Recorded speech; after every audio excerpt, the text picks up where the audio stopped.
Hola, nosotros somos 100% Fiscal. Mi nombre es Jessica Salazar Cuervo y hoy les vamos a hablar de pruebas dentro del recurso de revocación. Primero voy a darles algunos datos relevantes que están en el mismo código para la aplicación y promoción de estas pruebas y posteriormente vamos a entrar a detallar cada una de las pruebas que se pueden aportar. Así tenemos que el Código Fiscal de la Federación nos establece que el promovente deberá acompañar al escrito en el que se interponga el recurso de revocación las pruebas documentales que ofrezca y el dictamen pericial en su caso. Asimismo, nos establece que los documentos que aportemos, que justamente vamos a hablar de las pruebas documentales, pueden presentarse en fotocopia simple. ¿Esto por qué? Porque recordemos que al final del día el recurso de revocación, al interponerse por buzón tributario, los documentos o las documentales que aportemos pues realmente se van escaneadas. No vamos a aportar pues ahora sí que un documento original. Por eso es que la autoridad nos permite que podamos presentar en copia simple esos documentos siempre que obren en poder del recurrente. Eso sí, en caso de que la autoridad tenga indicios de que ese documento que nosotros aportamos como prueba dentro del recurso de revocación no existe o es falso, podrá exigir al contribuyente la presentación del documento original o copia certificada. Por ejemplo, si aportamos el escaneo de un contrato certificado ante notario y la autoridad tiene indicios de que ese documento no existe o que puede ser falso, nos va a requerir propiamente que le hagamos llegar el documento original. Esto se da mucho pues porque estamos hablando de que la autoridad no tiene en sus manos las pruebas, no puede tener certeza de que sean o no los originales. Asimismo, nos establece que cuando las pruebas documentales no obren en poder del recurrente, si éste no hubiera podido obtenerlas, a pesar de tratarse de documentos que legalmente se encuentren a su disposición, deberá señalar específicamente el archivo o lugar donde se encuentren. Esto para que la autoridad fiscal requiera su remisión cuando ésta sea legalmente posible, claro. Ahora, para ese efecto, se deberá identificar el documento con mucha precisión, así como en dónde se encuentra. Y tratándose de los documentos que el mismo particular, o en este caso recurrente, puede tener a su disposición, bastará con que acompañe la copia sellada de la solicitud de los mismos, es decir, lo que nosotros denominamos como un acuse con sello de recepción de la solicitud que se realizó de aquel documento. Ahora, se entiende que el recurrente tiene a su disposición los documentos cuando legalmente pueda obtener copia autorizada de los originales o de las constancias de estos. Y es aquí donde les digo que aportamos la copia sellada de la solicitud de los mismos. También tenemos que la autoridad fiscal, a petición del recurrente, recabará las pruebas que obran en el expediente en que se haya originado el acto impugnado, siempre que el interesado no hubiere tenido oportunidad de obtenerlas. Aquí tiene relación, por ejemplo, con la Ley Federal de Derechos del Contribuyente. ¿Por qué? Porque esta ley, así como esta parte del Código Fiscal, nos da un beneficio a nosotros como contribuyentes para que los documentos que ya hayamos aportado dentro del expediente del caso concreto, el caso que nos ocupa, puedan, digamos, la autoridad recabar esas pruebas y aportarlas siempre y cuando nosotros les hagamos valer que queremos hacer uso de esos documentos o pruebas que ya obran en su poder. Asimismo, en el escrito en que se interponga el recurso dentro de los 15 días posteriores, el recurrente podrá anunciar pruebas que exhibirá más adelante. Esto en términos del artículo 130 del Código Fiscal de la Federación. Entonces aquí tenemos dos supuestos. Puedes tú anunciar pruebas que vas a aportar posteriormente dentro de tu escrito, a través del cual interpongas el recurso, o los puedes anunciar posteriormente. No es necesariamente que lo agregues en el mismo escrito de presentación, siempre y cuando aportes esas pruebas dentro de los 15 días posteriores a que las anunciaste. Asimismo, el artículo 130 del Código Fiscal de la Federación nos establece que en el recurso de revocación se admitirá toda clase de pruebas. Hasta ahora habíamos visto que se refería específicamente a las documentales y a la pericial. Sin embargo, el 130 nos habla de que el recurso admitirá toda clase de pruebas, excepto la testimonial y la confesión de las autoridades mediante absolución de posesiones. Con respecto a la prueba testimonial, pues la prueba testimonial deriva, ¿no? Justamente, pues, de un testigo, que es justamente una persona que tiene conocimiento de alguna de los hechos o pretensiones que quiere acreditar alguna de las partes dentro del juicio y habla acerca de esos conocimientos que esa persona tiene, lo que normalmente conocemos como un testimonio. Esa prueba no será admitida dentro del recurso de revocación. Tampoco será admitida la confesión de las autoridades mediante absolución de posiciones. Esto es, la confesión de la autoridad mediante un interrogatorio que se haga, pues en este caso, dentro de un juzgador realizado por su oponente. En este caso, eso no sucede. Por eso es que no se admite esta prueba. Asimismo, no se considerará comprendida en esta prohibición la petición de informes a las autoridades fiscales respecto de los hechos que consten en sus expedientes o de documentos agregados a ellos. Es decir, no podemos confundir esta petición de informes con una confesión de las autoridades mediante absolución de posiciones o con una testimonial. Ahora, las pruebas supervenientes podrán presentarse siempre que no se haya dictado la resolución del recurso.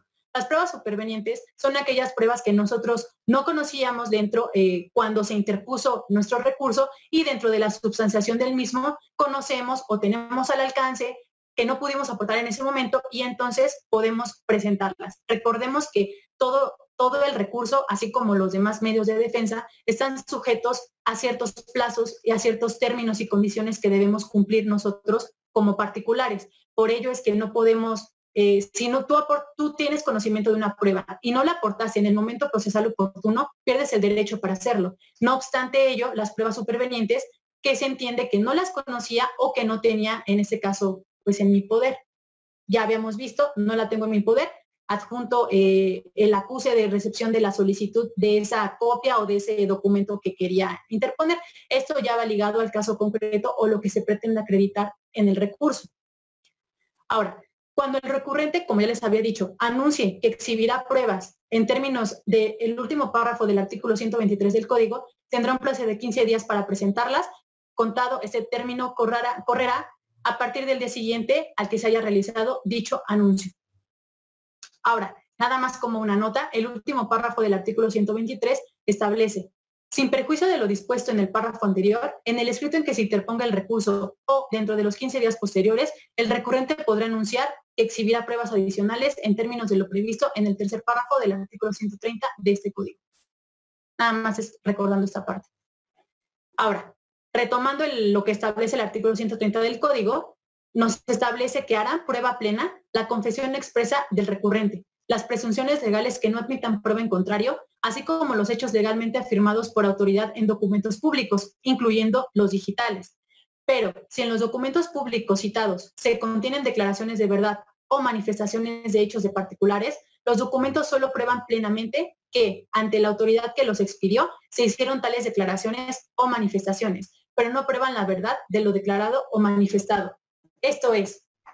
Bueno, ya me permití leerles el artículo, y en resumen nos establece que van a ser prueba plena, es decir, que no ha lugar a que no se pueda acreditar lo que pretendes acreditar con esa prueba, la confesión expresa del recurrente, es decir, lo que tú señales dentro de tu escrito hace prueba plena, las presunciones legales que no admitan prueba en contrario, es decir, las presunciones legales que no permitan que se puedan desvirtuar, es decir, estamos hablando de las presunciones iure de iure, así como los hechos legalmente afirmados por la autoridad en documentos públicos, es decir, pues un documento público hace prueba plena, incluyendo los documentos digitales. Esto recordando porque pues estamos haciendo uso de declaraciones, de CFDIs y de demás documentos, ¿no? Que son documentos que emite la misma autoridad, son documentos que hacen prueba plena.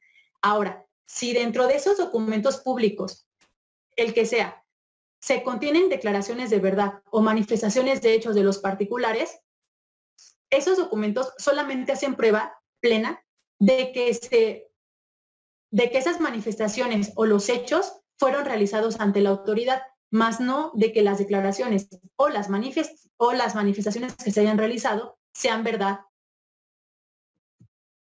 Asimismo, nos establece que cuando se trate de documentos digitales con firma electrónica avanzada distinta a una firma electrónica avanzada o sello digital para su valoración, se hará lo dispuesto en el artículo 210A del Código Federal de Procedimientos Civiles. Ahora, las demás pruebas, en general, quedarán a la prudente apreciación de la autoridad, es decir, hay un sistema de libre valoración de la prueba. Si por el enlace de las pruebas rendidas y de las presunciones formadas, las autoridades adquieren convicción distinta acerca de los hechos materia del recurso, podrán valorar las pruebas sin sujetarse a lo dispuesto en ese artículo, debiendo, en ese caso, fundar razonadamente esa parte de su resolución. Y esto es lógico, ya que estamos hablando que si dentro de las pruebas y de las presunciones formadas, la autoridad considera que hay alguna situación distinta, a pesar de que haya pruebas rendidas y de las presunciones formadas, pues obviamente tiene que motivar y fundar razonadamente por qué está señalando que tiene una convicción distinta a la que se percibe de las pruebas rendidas o de las presunciones que ya se formaron durante el recurso. Ahora, para el trámite de desahogo y valoración de las pruebas ofrecidas, el mismo código nos establece que serán aplicables las disposiciones legales que rijan para el juicio contencioso administrativo federal. Estas disposiciones están contempladas en la Ley Federal de Procedimiento Contencioso Administrativo para la tramitación, digamos, del juicio de nulidad, específicamente para desahogo, valoración de pruebas ofrecidas y admitidas. Ahora, supletoriamente, de conformidad con el segundo párrafo del artículo 5 del Código Fiscal de la Federación, el artículo 93 del Código Federal de Procedimientos Civiles nos enuncia los siguientes tipos de pruebas que podemos aportar, ¿no? Obviamente, supletoriamente a lo que establece el código. Documentos públicos, documentos privados, dictámenes periciales, reconocimiento o inspección judicial, fotografías, escritos y notas taquigráficas y en general todos elementos aportados por los descubrimientos de la ciencia, así como las presunciones. Así tenemos que los documentos públicos, pues son justamente documentos cuya formación está encomendada por la ley dentro de los límites de su competencia a un funcionario público revestido de la fe pública y los expedidos por funcionarios públicos en el ejercicio de sus funciones. Esto es, los documentos que emite un funcionario público que tiene fe pública o que derivado del ejercicio de sus funciones está facultado para poder hacerlo. Recuerden, ya lo habíamos visto, ese tipo de documentos públicos hacen prueba plena. Ahora, los documentos públicos expedidos por autoridades de la Federación, de los estados y de los municipios harán fe en el juicio sin necesidad de legalización. Ahora, los documentos privados, que en materia fiscal pues también ha lugar a que se promuevan bastantes tipos de documentos privados.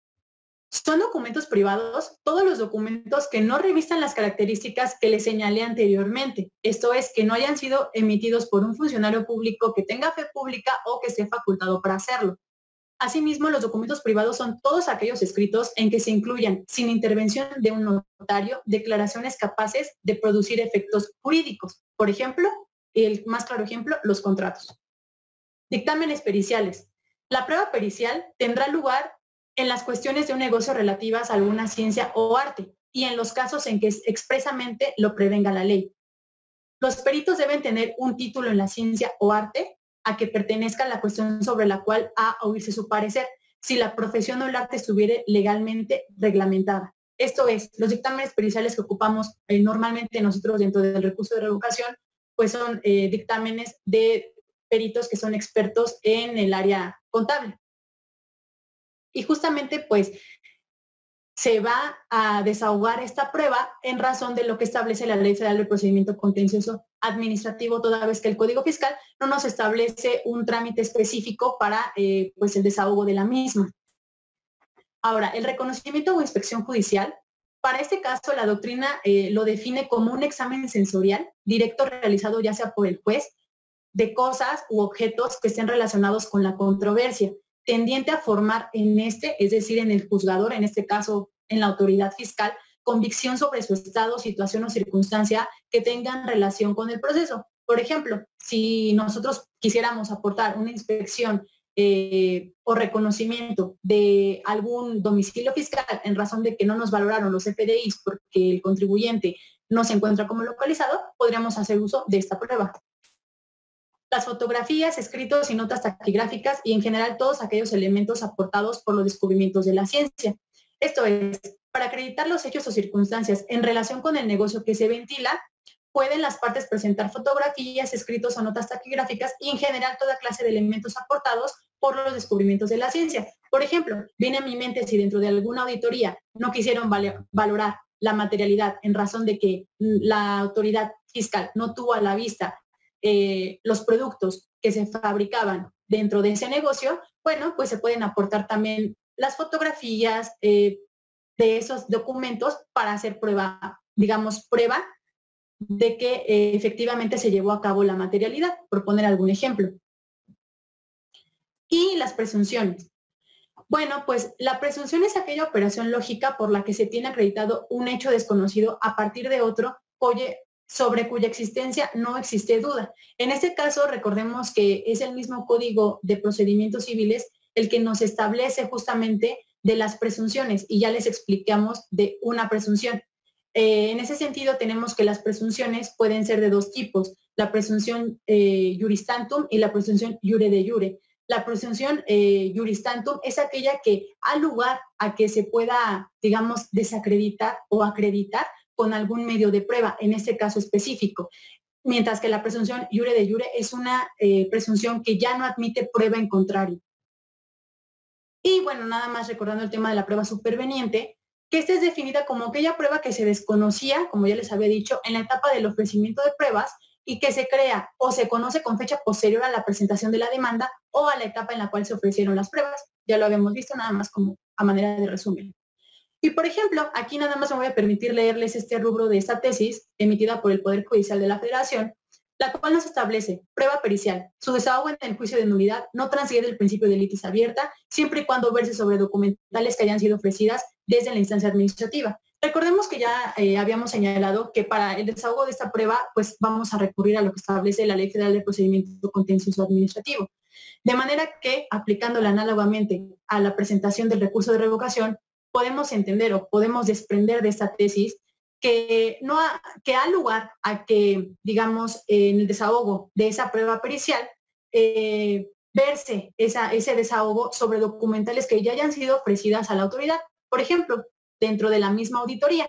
Obviamente, para que se pueda llevar a cabo la prueba pericial, el perito va a tener que tener a su alcance los documentos, en este caso estamos hablando de una pericial contable, va a tener a la mano los documentos con los cuales acredite pues el punto de vista que nos quiera dar el perito, ¿no? Sobre alguna operación. Por ejemplo, si estamos hablando del pago de impuestos sobre la renta, pues lo más seguro es que el perito nos solicite los FDIs emitidos, las declaraciones, los pagos provisionales, entre otro tipo de documentos.